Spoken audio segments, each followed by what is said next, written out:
ચાલો સીધા જ આજના વિષયમાં જમ્પ કરીએ. આજના આ એક્સપ્લેનરમાં તમારું સ્વાગત છે. આજે આપણે એક એવા સોર્સનું વિશ્લેષણ કરવાના છીએ જેનો દાવો સાંભળીને તમે કદાચ ચોંકી જશો. તેમનું કહેવું છે કે પૈસા વિશે આપણને અત્યાર સુધી જે નૈતિક સલાહ આપવામાં આવી છે ને તે ખરેખર અમીરોએ ગોઠવેલી એક બહુ મોટી જાળ છે. સ્ત્રોત મુજબ સમાજના અમુક ટોચના લોકો જંગી સંપત્તિ ઊભી કરવા માટે કેટલાક ડાર્ક એટલે કે અંધકારમય રસ્તાઓ અપનાવે છે. તો શું છે આ ડાર્ક રસ્તાઓ? ચાલો જોઈએ. જુઓ, આ સોર્સ શરૂઆતથી જ બહુ આત્યંતિક અને ઉગ્ર વાતો કરે છે. તે સીધો જ દાવો કરે છે કે આજકાલ સમાજમાં માણસની કિંમત માત્ર ને માત્ર તેના બેંક બેલેન્સથી થાય છે. આ સ્લાઇડ પરનું વાક્ય જુઓ, જે સ્પષ્ટ કહે છે કે પૈસા વિના આ દુનિયામાં એક વ્યક્તિ જીવંત લાશ સિવાય બીજું કંઈ જ નથી. બહુ કડવી વાત છે, ખરું ને? પણ આજના આપણા આ વિશ્લેષણમાં આપણે કોઈપણ પક્ષ લીધા વિના સંપત્તિના આ કઠોર સિદ્ધાંતોને બિલકુલ તટસ્થ રીતે સમજવાનો પ્રયાસ કરીશું. તો આ આખા કન્સેપ્ટને સરળતાથી સમજવા માટે આપણે તેને 5 મુખ્ય ભાગમાં વહેંચી દીધો છે. પહેલું, ડાર્ક વેલ્થ ફિલોસોફી. બીજું, માર્કેટ મેન્યુપ્યુલેશન. ત્રીજું, પૈસા અને માઇન્ડનો ઉપયોગ. ચોથું, પાવર અને પડછાયાની રમત. અને છેલ્લે 5મું, ધી અલ્ટિમેટ સેક્રિફાઇસ એટલે કે અંતિમ બલિદાન. તો ચાલો આપણા પહેલા વિભાગથી શરૂઆત કરીએ. ધ ડાર્ક વેલ્થ ફિલોસોફી એટલે કે અંધકારમય સંપત્તિની ફિલસૂફી. અહીં ચાણક્ય નીતિના એક બહુ જ પ્રખ્યાત વિચારને રજૂ કરવામાં આવ્યો છે. જંગલમાં સીધા વૃક્ષો સૌથી પહેલાં કાપવામાં આવે છે.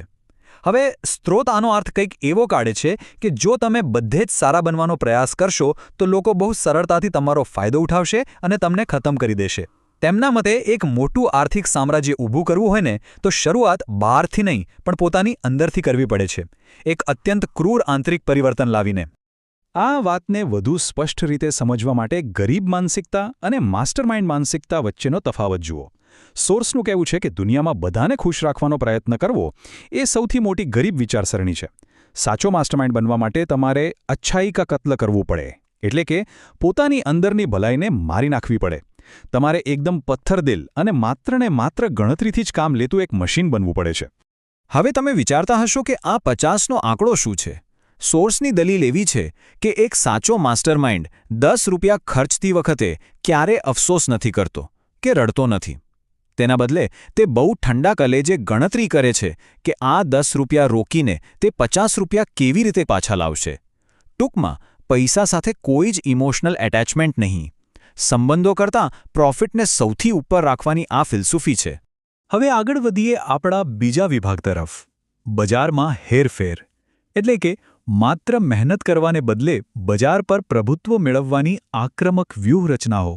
અહીં એક બહુ મોટો અને આશ્ચર્યજનક દાવો છે: ખુશી વેચવી વિરુદ્ધ ડર વેચવો.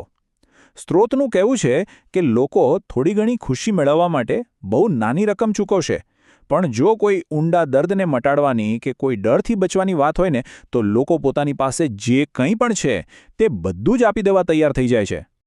ઉદાહરણ તરીકે જુઓ કે ઉદ્યોગો ડરનો વ્યાપાર કેવી રીતે કરે છે. મૂળ સામગ્રી અનુસાર વીમા કંપનીઓ તમને મૃત્યુનો ડર વેચે છે અને બ્યુટી બ્રાન્ડ્સ તમને અસ્વીકારનો ડર વેચે છે કે જો તમે સારા નહીં દેખાઓ તો લોકો તમને પસંદ નહીં કરે. ખરેખર આધુનિક માર્કેટિંગને જોવાનો આ એક બહુ જ ડાર્ક અને અલગ જ દ્રષ્ટિકોણ છે, ખરું ને? તો આ બધાનું સોલ્યુશન શું? સ્ત્રોતની બજાર વ્યૂહરચનાનો સાર બસ એટલો જ છે કે લોકોની સૌથી મોટી પીડા અથવા સૌથી મોટા ડરને શોધી કાઢો અને તેની એકમાત્ર દવા બની જાઓ. તમારી પ્રોડક્ટના ફીચર્સ પર હરીફાઈ કરવાનું બંધ કરો અને માર્કેટમાં એવી મોનોપોલી ઊભી કરો કે લોકો પાસે તમારી પ્રોડક્ટ ખરીદવા સિવાય બીજો કોઈ જ ઓપ્શન ના રહે. ચાલો હવે પહોંચીએ આપણા ત્રીજા વિભાગ પર, લેવરેજિંગ મની એન્ડ માઇન્ડ્સ. એટલે કે અન્યના સંસાધનો અને મગજનો ઉપયોગ કેવી રીતે કરવો. હવે આ સ્લાઇડમાં જે કન્સેપ્ટ છે તે ખરેખર રસપ્રદ છે. OPM એટલે કે અધર પીપલ્સ મની, અન્ય લોકોના પૈસા. સ્ત્રોત મુજબ મોટા અબજોપતિઓ કોઈ પરોપજીવી એટલે કે પેરાસાઇટની જેમ કામ કરે છે. તેઓ પોતાનું કોઈ જ અંગત આર્થિક જોખમ નથી લેતા. તેના બદલે તેઓ બેંકની લોન અને રોકાણકારોના ફંડનો ઉપયોગ કરીને પોતાના વિશાળ સામ્રાજ્ય ઊભા કરે છે. આ પછીનો કન્સેપ્ટ છે ડોપામાઇન હેકિંગ. સોર્સ સમજાવે છે કે કેવી રીતે કંપનીઓ આપણા મગજના ખુશીના કેન્દ્રોને હેક કરે છે. તેમનો આઈડિયા એવો છે કે તમારા સામાન્ય બિઝનેસને ગ્રાહકો માટે એક એવા વ્યસનકારક ડિજિટલ ડ્રગમાં બદલી નાખવું જેથી લોકો તમારી પ્રોડક્ટ વિના એક દિવસ પણ રહી જ ના શકે. હવે જુઓ, સામાન્ય કસ્ટમર બેઝ બનાવવો અને એક કલ્ટ બનાવવો, આ બંને વચ્ચે આસમાન જમીનનો ફરક છે. સ્ત્રોતનો દાવો છે કે સાચી અને મોટી સંપત્તિ ત્યારે જ આવે છે જ્યારે તમે અમે વિરુદ્ધ તેઓ એવો એક કલ્ટ એટલે કે અંધભક્તોનો સમૂહ બનાવો છો. તેઓ એપલનું ઉદાહરણ આપે છે. વિચાર કરો, લોકો ફક્ત એક લોગોવાળો ફોન હાથમાં પકડવા માટે અને પોતાની જાતને બાકી દુનિયાથી અલગ બતાવવા માટે ભારે દેવામાં ડૂબી જવા પણ તૈયાર થઈ જાય છે. ચાલો હવે આપણા ચોથા વિભાગ પર આવીએ. સત્તા, પડછાયા અને દુશ્મનો. આ વિભાગમાં હરીફોને કેવી રીતે હેન્ડલ કરવા તેની બહુ જ શંકાશીલ અને કપટી વાતો છે. દુશ્મનોને પહોંચી વળવા માટે સ્ત્રોત બહુ જ ઠંડા કલેજે કેટલીક ડાર્ક યુક્તિઓ આપે છે. તેમની સલાહ છે કે ક્યારેય કોઈની સાથે સીધી લડાઈ ના કરો.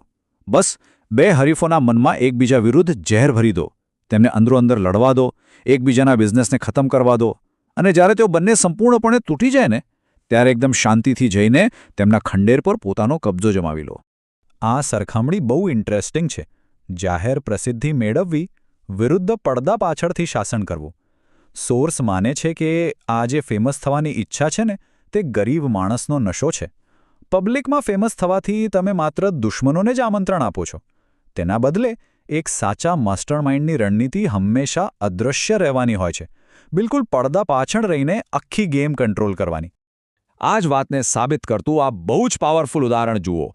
ચાણક્યે ક્યારેય પોતે મુગટ પહેર્યો નહોતો. તેમણે ચંદ્રગુપ્તને ગાદી પર બેસાડ્યા અને પોતે કિંગમેકર બન્યા. તો અહીં સમજવા જેવો મુખ્ય મુદ્દો એ છે કે જે લીડર કેમેરા સામે છે, જે બધાને દેખાય છે, તે બધી જ ટીકાઓ અને જોખમો સહન કરે છે. જ્યારે અદૃશ્ય કઠપૂતળી ચલાવનાર, જે પડદા પાછળ છે, તે વાસ્તવિક સંપત્તિ અને સત્તાની મજા માણે છે.